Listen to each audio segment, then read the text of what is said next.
ఈ నోట్ ఎంత మీకు కనబడుతుందా? చెప్పాలి, సరిగ్గా చూడండి. 500 అందరూ చూడాలి. రాజేష్ అన్న ఇటు రండి.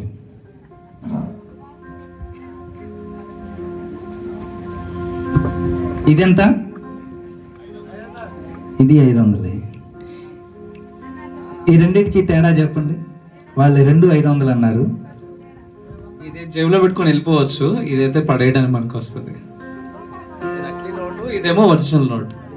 ఇది నకిలీ, ఇది ఒరిజినల్. అంటే రెండు ఒకేలాగా ఉన్నాయి, కానీ ఇది ఒరిజినల్. ఆమె హాస్పిటల్కి తీసుకెళ్ళినా ఎక్కడికి తీసుకెళ్ళినా సరే ఈ నోట్ కావాలి. అంటే ఈ నోట్ పనిచేయదు. కనబడడానికి మాత్రం దూరంగా చూస్తే అంతా ఒకేలాగా ఉంది, కానీ దగ్గరికి వచ్చి చూస్తే దాని స్వరూపం బయటపడుతుంది. దేవుణ్ణి దూరంగా చూస్తే తెలియదు. ఒక మాట ఉంటుంది, జబ్బన్న రావాలి డబ్బన్న పోవాలి, అప్పుడు నిజమైనోడు బయటకు వస్తాడంట. కాబట్టి నిజమైన పరిస్థితి వచ్చినప్పుడు నిజమైన దేవుణ్ణి గ్రహించటానికి మనకు దేవుడు కళ్ళు తెరుస్తాడు. కాబట్టి దేవుడు దూరంగా ఉంటే మీకు అర్థం కాడు. దేవుని దగ్గరికి రావాలి, దేవుని మాటలు వినాలి. అప్పుడు దేవుని స్వరూపం ఏంటో, దేవుని నిజత్వం ఏంటో తెలుస్తుంది. దేవుడు ప్రేమ, ఆప్యాయత, పరిశుద్ధత రెండు ఒకేలాగా ఉన్నాయి. అంతా మోసమే. ఎన్ని 33,000 కోట్లు ఇంట్లో కట్టలు పెట్టుకున్న ఉపయోగం ఏముంది? ఎందుకు పనికిరావు.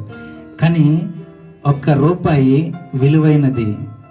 ఆ రూపాయే, ఆ ఒక్కడే నా నిజమైన యేసుక్రీస్తు. ఆయన దగ్గరికి వస్తే ఆయన జీవితాలను, ఇదిగో ఆ సహోదరి సాక్ష్యం ఇచ్చింది కదా, అలాగ మారుస్తాడు. నన్ను మార్చాడు, నాతో పాటు ఇంకా 3 మార్చాడు, నా దైవజనుని మార్చాడు. ఇంకో అనేకులు మీ కొరకు సేవకులు వాళ్ళ ఊరిలో వాళ్ళు పరిచర్య చేస్తున్నారు.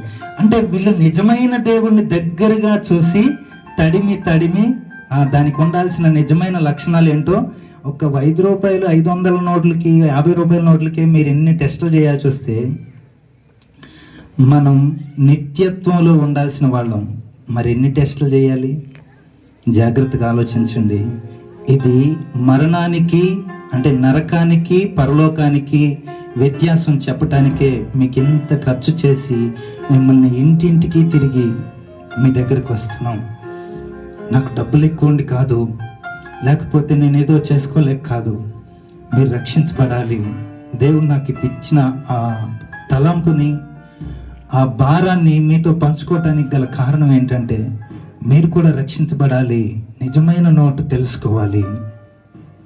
నిజమైన దేవుడి దగ్గర రక్షణ ఉంది.